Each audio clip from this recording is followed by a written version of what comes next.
نازل ہوئی اور قیامت تک آج تک ہر حال کی رہبری اس میں ہے ڈھونڈنے والے کے لیے، اور پوری تشفی ہو جاتی ہے ایسی رہبری۔ ہمارے ملک کے جو موجودہ حالات ہے ہم سب کے سامنے ہے۔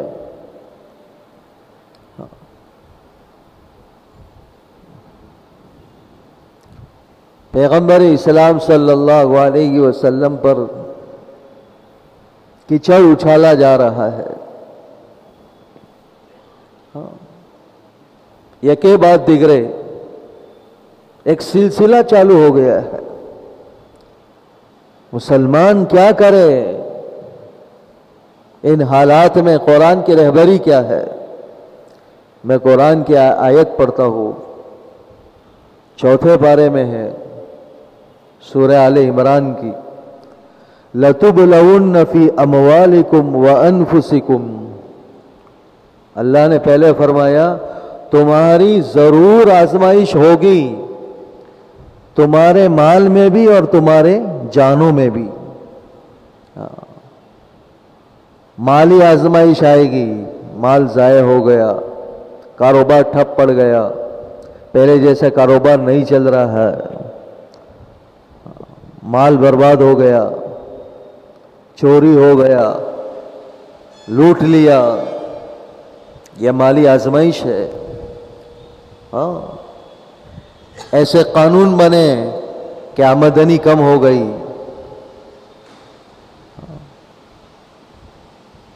یہ مالی آزمائش قرآن نے کہا ضرور آئے گی، کوئی نئی بات نہیں ہے۔ وَفِي أَنفُسِكُمْ، اور تمہاری جانوں میں بھی آزمائش آئے گی، جانی آزمائش، قتل کیا جانا، زخمی ہو جانا، موب لنچنگ، قید و بند کی تکلیفوں سے دوچار ہونا، جیلوں میں ٹھونس دینا، یہی حالات ہے۔ قرآن نے پہلے کہا جانی آزمائش بھی ہوگی اور ضرور ہوگی، بیمار پڑ جانا، رشتہ داروں سے بچھڑ جانا، الگ تھلگ ہو جانا، یہ ضرور آزمائش آئے گی۔ آگے فرمایا وَلَتَسْمَعُنَّ مِنَ الَّذِينَ أُوتُوا الْكِتَابَ مِنْ قَبْلِكُمْ وَمِنَ الَّذِينَ أَشْرَكُوا أَذًى كَثِيرًا۔ اللہ فرماتے ہیں اے مسلمانوں، یہود اور نصارہ سے، یہودی اور عیسائی اور مشرکین سے بہت ہی دل خراش اور دل آزار باتیں تمہیں سننی پڑے گی۔ یہی ہو رہا ہے، یہ قرآن کہہ رہا ہے من الذین اوتوا الکتاب من قبلکم، یعنی یہود اور نصارہ، یہودی اور عیسائی لوگ، ومن الذین اشرکوا، مشرکین سے کیا سننا پڑے گا؟ اذًى کثیرا، بہت ہی دل خراش، دل آزار باتیں سننی پڑے گی۔ کبھی وہ بدبخت پیغمبر اسلام پر کیچڑ اچھالیں گے، ہو رہا ہے، ناموس رسالت کی توہین کریں گے، غیر واقعی لٹریچر شائع کریں گے، جس کو پڑھ کر اور دیکھ کر اور سن کر تمہارا دل چھلنی ہو جائے گا۔ اذًى کثیرا، بہت ہی دل خراش اور دل آزار باتیں سننی پڑے گی۔ کبھی اسلامی تعلیمات پر اعتراض کریں گے اور اسلام کو بدنام کرنے کی کوشش کریں گے۔ ہو رہا ہے کہ نہیں ہو رہا؟ یہ قرآن نے کہا یہ ہونا ہے۔ تم میں یہ دل خراش اور دل آزار باتیں یہودیوں سے، عیسائیوں سے، مشرکین سے سننی پڑے گی، یہی ہو رہا ہے۔ اس کا علاج کیا کریں ہم؟ واہ رے قرآن، واہ رے قرآن. ہر حال کی رہبری ہے، بشرطے کہ مسلمان قرآن پڑھے اور سمجھنے کی کوشش کرے.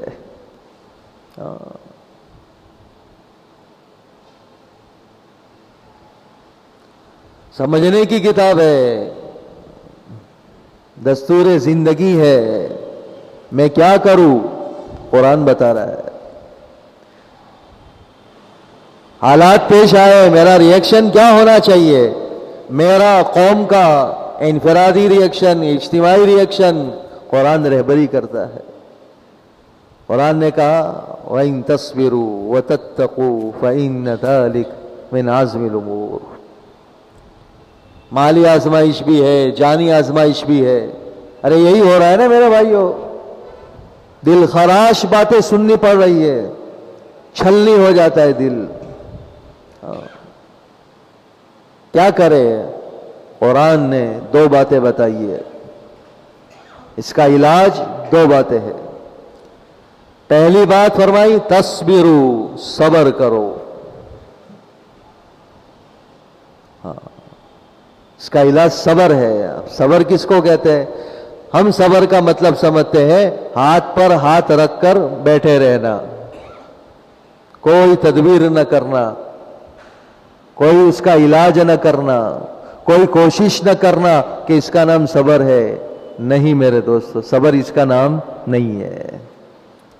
کہ آدمی کوئی تدبیر نہ کرے، کوئی کوشش نہ کرے، اس کا نام صبر نہیں ہے. کہ صبر کیا ہے؟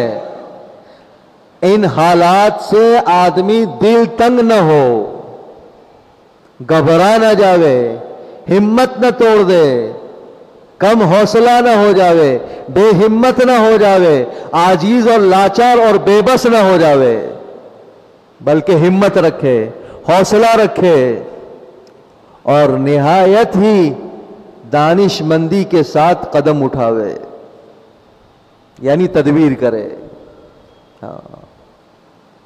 اس وقت میں، ان حالات میں جو شریعت کا تقاضا ہے اور جو سمجھداری کا تقاضا ہے اس پر کھڑا ہو جاوے. اس پر کیا ہو جاوے بھائی؟ کھڑا ہو جاوے. یعنی سوچ سمجھ کر قدم اٹھاوے، اس کا نام صبر ہے. کبھی حالات آتے ہیں تو آدمی بدحواس ہو جاتا ہے، گھبرا جاتا ہے، اس کا دل اس کے ہاتھ میں نہیں رہتا. پھر گھبراہٹ میں، بدحواسی میں نہ کرنے کے کام کر بیٹھتا ہے، جس کا خمیازہ اس کو بھگتنا پڑتا ہے. قرآن کہہ رہا ہے گھبراؤ مت، برداشت سے کام لو، سوچ سمجھ کر تدبیر کرو، نہایت سوچ سمجھ کر. تو ایک تو ہے صبر اور دوسرا ہے تقوی. احتیاط سے کام لو، دشمنوں کی چالوں سے، دشمنوں کی سازشوں سے واقف رہو. یہ قرآن سکھا رہا ہے.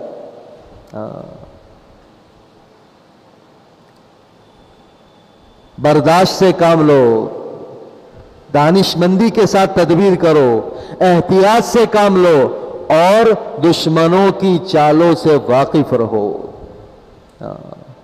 اوچھے پن کے شکار مت ہو جاؤ، ورنہ دشمن کا بھلا ہو جائے گا. اوچھے پن کے شکار نہ ہو جاؤ. صبر اسی کا نام ہے. جو شریعت کا تقاضا ہے، جو سمجھداری کا تقاضا ہے، اس پر کھڑا ہو جائے آدمی، تدبیر کرے سمجھداری کے ساتھ، بے صبری کے ساتھ نہیں، کم ہمتی کے ساتھ نہیں، گھبراہٹ کے ساتھ نہیں. تو اس کا علاج ہے میرے دوست، کہ اس کی ایک تدبیر ہے، اجتماعی تدبیر. رسول پاک صلی اللہ علیہ وسلم کی ذات مبارک پر کیچڑ اچھالنا مسلمان کیسے برداشت کرے گا؟ لیکن برداشت سے کام لے گا، تدبیر کرے گا، سوچ سمجھ کر، انفرادی بھی اور اجتماعی بھی. اس کی اجتماعی تدبیر ملی اور دینی تنظیمیں اور قائدین کر رہے ہیں. ان تدبیروں کو اللہ کامیاب کرے. لیکن ایک ہماری بھی ذمہ داری ہے اس موقع پر کہ اجتماعی تدبیروں میں جان کی، مال کی، وقت کی ضرورت پڑے بے دھیرے خرچ کرے. اور دوسرا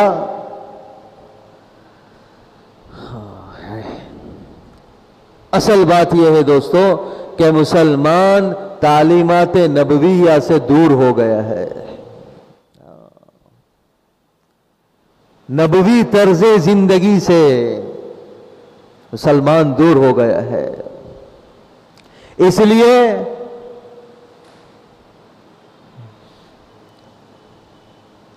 بس زبانوں کو بس زبانی کا موقع ملا ہے.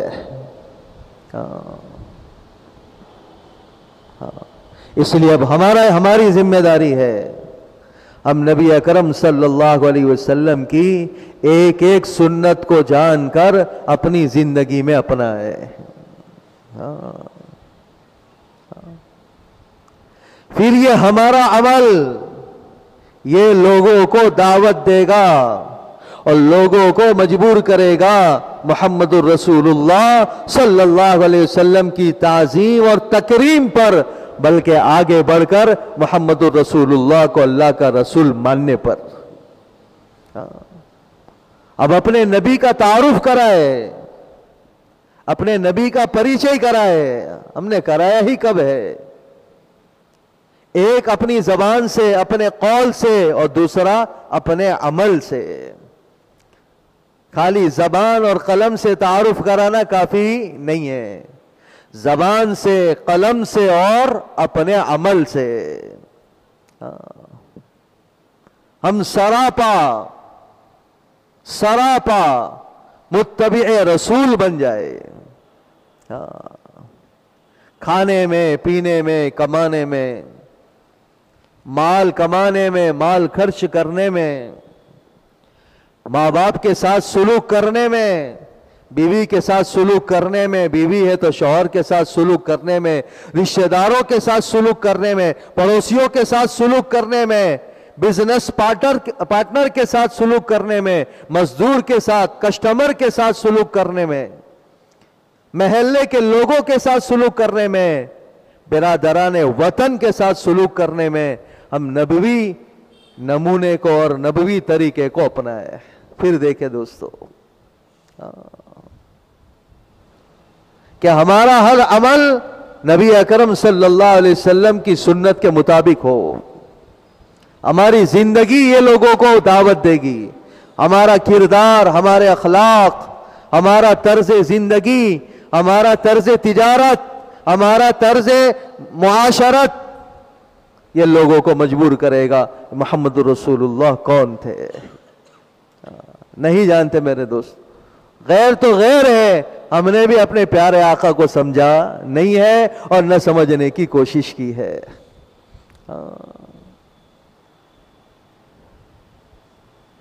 اس کی ضرورت ہے میرے دوستو. کون تھے؟ قرآن نے کہا وَمَا أَرْسَلْنَاكَ إِلَّا رَحْمَةً لِلْعَالَمِينَ. ہم نے محمد الرسول اللہ کو سارے جہانوں کے لیے رحمت بنا کر بھیجا ہے. سب کے لیے آپ رحمت بن کر آئے ہیں.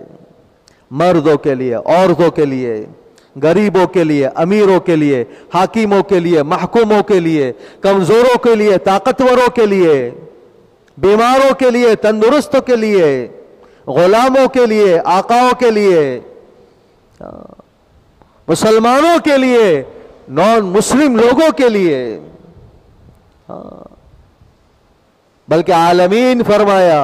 جنات کے لیے، حیوانات کے لیے، نباتات کے لیے، جمادات کے لیے اللہ نے اپنے پیارے نبی کو رحمت بنایا ہے.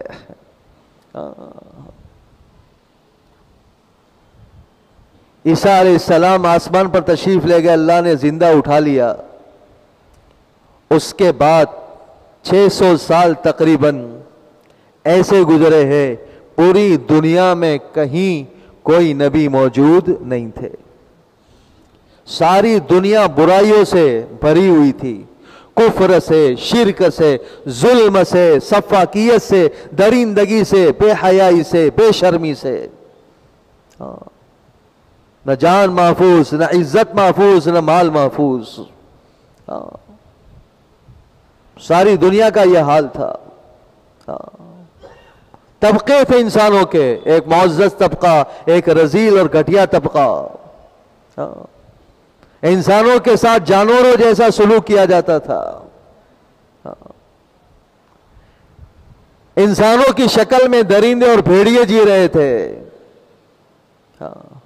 طاقت کا بول بالا تھا.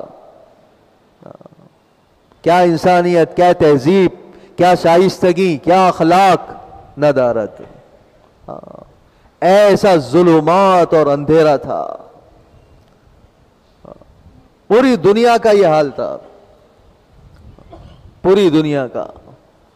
عورتوں پر ظلم، غریبوں پر ظلم عام تھا. نبی اکرم صلی اللہ علیہ وسلم دنیا میں تشریف لائے. 40 سال کی عمر میں آپ کو نبی بنایا گیا. پھر آپ نے 23 سال محنت کی. 23 سال محنت کی اور ایک بڑا انقلاب برپا کر دیا. بڑا انقلاب.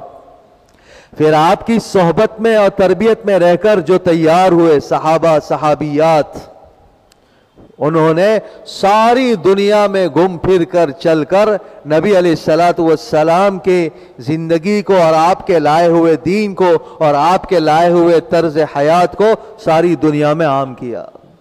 ظلم ختم، درندگی ختم، انسانیت زندہ ہو گئی. انسانیت زندہ ہو گئی. ہر ایک کو جینے کا طریقہ سکھایا. حاکم کو حکمرانی سکھائی، مزدور کو مزدوری سکھائی، سیٹ کو سیٹ پناہ سکھایا، عورت کو عورت پناہ سکھایا، مردوں کو عورتوں کے حقوق بتائے، عورتوں کو مردوں کے حقوق بتائے، امیروں کو غریبوں کے حقوق بتائے. یہ اتنا بڑا جو انقلاب ہے آپ دیکھ رہے ہیں. ہم دنیا میں آج جو بہار آئی ہوئی ہے وہ ساری پود انہی کی لگائی ہوئی ہے. ہم نہیں جانتے میرے دوستو. لوگ مجبور ہو گئے آپ کے اخلاق کو دیکھ کر. جانی دشمن ہر وقت قتل کے در پہ رہتے تھے، لیکن آپ سے سامنا ہوا، آپ کے اخلاق کو دیکھا، سر تسلیم خم کر لیا، کلمہ پڑھنے پر مجبور ہو گئے. دور اول میں اتنی کثرت سے جو لوگ مسلمان ہوئے، اس کی وجہ یہ تھی کہ ہر مسلمان اپنے نبی کا نمونہ بنا ہوا تھا. چال میں، ڈال میں، رفتار میں، گفتار میں، کردار میں، اخلاق میں، تجارت میں، زراعت میں، وزارت میں، حکومت میں، ہر چیز میں حکمرانی ایسی کرتے تھے کہ رعیت کے سارے حقوق ادا ہو جاتے تھے، رعیت خوش ہوتی تھی. تجارت ایسی کرتے تھے کہ انسانوں کو نفع ملتا تھا، لوگوں کی ضرورتیں پوری ہوتی تھی. ایسے واقعات بھی ہے کہ نبی اکرم صلی اللہ علیہ وسلم کی صحبت میں رہے ہوئے اور تربیت پائے ہوئے کسی ملک میں گئے، تاجر بن کر، بزنس مین بن کر بزنس کے لیے گئے، لیکن ان کا طریقے تجارت دیکھ کر پورا ملک، پورا علاقہ کلمہ پڑھنے پر مجبور ہو گیا. وہ تجارت سکھائی ہمارے نبی نے. ہمیں اس کی ضرورت ہے میرے دوستو. زندگی کے ہر شعبے میں نبی علیہ الصلوۃ والسلام کی تعلیمات کو زندہ کرے اور پھر اپنے نبی کا لوگوں سے پریچے کرائے، اپنی زبان سے بھی اور اپنے عمل سے بھی. مسلم گھرانہ ہے، آس پاس رہنے والے غیر مسلم ہے، پڑوسی ہے تو ظاہر سی بات ہے آنا جانا ہوتا رہتا ہے.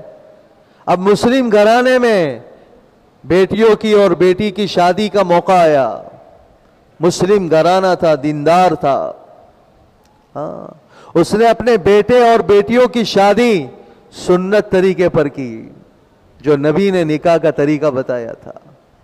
وہ غیر مسلم گھرانے اپنی آنکھوں سے دیکھ رہے ہیں اور ٹھنڈی آہیں بھر رہے ہیں اور کہہ رہے ہیں کتنا پیارا اور کتنا آسان طریقہ ہے شادی کا اور نکاح کا. ہاں اس کی ضرورت ہے میرے دوستو. ہر مسلمان چلتا پھرتا اپنے پیارے نبی کی تعلیمات کا نمونہ بنے. زبان میں غلط نہیں، جھوٹ نہیں، غیبت نہیں، چغل خوری نہیں، بدگوئی نہیں، گالی نہیں، بکواس نہیں، بے حیائی کی باتیں نہیں. یہ نبی طریقہ ہے، جینا سکھایا. ورنہ یہی صحابہ کرام تھے عرب میں رہنے والے، تہذیب اور شائستگی سے دور، جہالت میں، درندگی میں، حیوانیت میں ڈوبے ہوئے، اونٹ چرانا نہیں جانتے تھے. ذرا سی باتوں میں سال ہا سال لڑائیاں چلتی تھی، ذرا سی باتوں میں. لیکن نبی علیہ الصلوۃ والسلام کی صحبت نے اور آپ کی تعلیمات نے کندن بنا دیا. خود نہ تھے جو راہوں پر اوروں کے ہادی بن گئے، کیا نظر تھی جس نے مردوں کو مسیحا کر دیا. اونٹ چرانے والے دنیا چلانے والے بن گئے، اور دنیا نے دیکھا، سے عبرت لی، سبق لیا کہ جینا اس کو کہتے ہیں، زندگی گزارنا اس کو کہتے ہیں. ورنہ انسان کا معبود بنا بیٹھا تھا. اس وقت کی جو سپر پاور طاقتیں تھی، انسان کی عبادت کرتا تھا، اس کے سامنے اپنی پیشانی جھکاتا تھا. بلکہ شرک نے یہ حال کر رکھا تھا کہ معمولی چیزوں کے سامنے انسان اپنی پیشانی جھکاتا تھا. نبی علیہ الصلوۃ والسلام نے آ کر اس گندگی سے نکالا اور ترقی کے اوج پر پہنچا دیا. عجیب بات ہے، علماء نے لکھا ہے جیسے نبی علیہ الصلوۃ والسلام کی بعثت کے بعد دنیا کی روحانی طور پر زبردست ترقی ہوئی، روحانی طور پر، ایسے ہی نبی علیہ الصلوۃ والسلام کی بعثت کے بعد دنیا میں مادی اور سائنسی ترقی بھی زبردست رفتار سے ہوئی. زبردست رفتار سے ہوئی. یہ طریقہ اپنانے کی ضرورت ہے میرے دوستو. یہ لوگ مجبور ہو جائے. کسی زمانے میں ہمارے ہندوستان کی ایک ریاست کی بات ہے، کوئی ایسے ہی حالات تھے تو ایک این جی او نے، ایک تنظیم نے گویا ایک پروگرام بنایا اور اس میں انہوں نے صرف غیر مسلم حضرات کو ہی مخاطب بنایا اور یہ کہا کہ آپ کو ایک آرٹیکل لکھنا ہے، ایک مضمون لکھنا ہے، اور اس کی حد بندی کر دی. اتنے پیج کا ہونا چاہیے، اتنی لائن کا ہونا چاہیے، اتنے اس میں ورڈز ہونے چاہیے، نہ اس سے کم نہ اس سے زیادہ. کس بات پر آرٹیکل لکھنا ہے؟ محمد الرسول اللہ صلی اللہ علیہ وسلم کے حالات زندگی پر. پروفیٹ محمد صلی اللہ علیہ وسلم کی لائف اسٹوری پر. کہاں پیدا ہوئے، کون سے خاندان میں، کون سے قبیلے میں، بچپن کیسا گزرا، جوانی کیسی گزری، کیا کردار تھے، کیا اخلاق تھے، کیا اعمال تھے، کیا مشن تھا، کیا صفات تھی. صرف نان مسلم لکھیں گے اور ان کو کتابوں کی نشاندہی کر دی کہ آرٹیکل لکھنے کے لیے یہ کتاب سے آپ مدد حاصل کر سکتے ہیں. چونکہ ان کے لیے تو پرائی بات ہے، تو کتابوں کی نشاندہی کر دی. اور یہ بھی کہا کہ سب کے آرٹیکل ہمارے پاس پہنچ جائیں گے، سب کے مضامین ہمارے پاس پہنچ جائیں گے، ہم دیکھیں گے، پڑھیں گے، پھر جس کا مضمون سب سے اچھا ہوگا اس کو فرسٹ رینک ملے گا، دوسرے کو سیکنڈ رینک ملے گا، تیسرے کو تھرڈ رینک ملے گا، اور فرسٹ والے کو بڑا انعام دے گے، سیکنڈ والے کو اس سے چھوٹا اور تھرڈ والے کو اس سے چھوٹا. انعام کی رقم بھی بڑی ہے. اعلان ہو گیا ہمارے نان مسلم بھائیوں نے کتابیں کھنگال کھنگار کر پیارے نبی کی سیرت پر اور آپ کی لائف سٹوری اور آپ کے حالات زندگی پر آرٹیکل لکھنا شروع کر دیا. نہیں مایوس اقبال اپنی کشت ویرا سے، ذرا نم ہو تو بڑی سرخیز ہے یہ سرزمین ساقی، بڑی زرخیز ہے. سارے ایسے ظالم نہیں ہیں، اکثریت سمجھداروں کی ہے، انصاف پسندوں کی ہے. اب آگے دیکھیے، آرٹیکل لکھ لکھ کر انہوں نے جہاں کا ایڈریس دیا تھا اپنے دفتر کا، اپنے آفس کا، یہ سارے آرٹیکلز وہاں پہنچے، سارے آرٹیکل پڑھے گئے. پڑھنے کے بعد پھر طے ہوا کہ بھئی اس میں یہ آرٹیکل سب سے اچھا ہے، اس کو فرسٹ نمبر، ایک کو سیکنڈ اور ایک کو تھرڈ. پھر اعلان کیا فلانی جگہ پر فلانے ہال میں آپ حضرات آرٹیکل لکھنے والے تشریف لائے، آپ کی ہمت افزائی اور حوصلہ افزائی کی جائے گی اور اچھے لکھنے والوں کو انعامات سے نوازا جائے گا. پڑھے لکھے لوگ سب جمع ہوئے اور جس کا فرسٹ رینک آیا تھا وہ ایک لیڈیز، ایک عورت تھی نان مسلم. اس کا آرٹیکل بہت اچھا تھا. کس پر؟ رسول پاک صلی اللہ علیہ وسلم کی سیرت پر. ہمیں نہیں معلوم ہے حضور کے پینے کا طریقہ کیا تھا، کھانے کا طریقہ کیا تھا، گھر میں آنے کا طریقہ کیا تھا، گھر سے نکلنے کا طریقہ کیا تھا، بیوی کے ساتھ آپ کے سلوک کیا تھا. ہم تو صرف اسی کو جانتے ہیں، بس سیرت کے جلسے ہو تو معراج کا واقعہ سنا دیا جائے، بات ختم. ارے حضور دنیا میں اس لیے آئے تھے تاکہ انسان آپ کی زندگی کو دیکھ کر یا پڑھ کر اپنی زندگی ایسی بناوے. وَمَا أَرْسَلْنَا مِن رَسُولٍ إِلَّا لِيُطَاعَ بِإِذْنِ اللَّهِ. اب اعلان ہوا، وہاں پورا کھچا کچ ہال بھرا ہوا ہے کہ بھئی ہمارے وعدے کے مطابق جو آرٹیکل فرسٹ رینک کا ہے ہم اس کا نام لے رہے. وہ آئے اور اپنا انعام وصول کرے. نام لیا گیا. وہ لیڈی اسٹیج پر آئی، وہ میم، وہ عورت، اور اس نے سب سے پہلے یہ کہا آپ کا انعام صحیح ہے اپنی جگہ پر، آپ کا شکریہ، لیکن میں آپ کا انعام نہیں لے سکتی، میں آپ کا انعام وصول کرنے کے حقدار نہیں ہوں. بہت زمانے کی بات نہیں ہے، کچھ سالوں کی بات ہے اور اسی ہندوستان کی ایک ریاست کی بات ہے. پوچھا بھائی کیوں، کیا کمی ہے ہمارے انعام میں؟ اس نے کہا آپ کی شرط یہ تھی کہ یہ آرٹیکل لکھنے والے جو ہوں گے وہ سارے کے سارے نان مسلم ہوں گے، مسلمان کوئی نہیں. اور میں نان مسلم تھی، لیکن جب میں نے سیرت رسول پر، پروفیٹ محمد صلی اللہ علیہ وسلم کی لائف سٹوری پر آرٹیکل لکھنے کے لیے جب اسلام کی کتابوں کو چھانا اور پڑھا اور کھنگالا اور میرے سامنے پروفیٹ محمد صلی اللہ علیہ وسلم کی تصویر آئی، یعنی آپ کے اخلاق کی، آپ کے اعمال کی، اسی وقت میں مسلمان ہو گئے اور میں نے کلمہ پڑھ لیا. یہ حسن ہے ہمارے نبی علیہ السلام کی زندگی میں، یہ جاذبیت ہے، یہ کشش ہے، لیکن ہم نے پڑھنا، سوچنا اور عمل کرنا چھوڑ دیا ہے.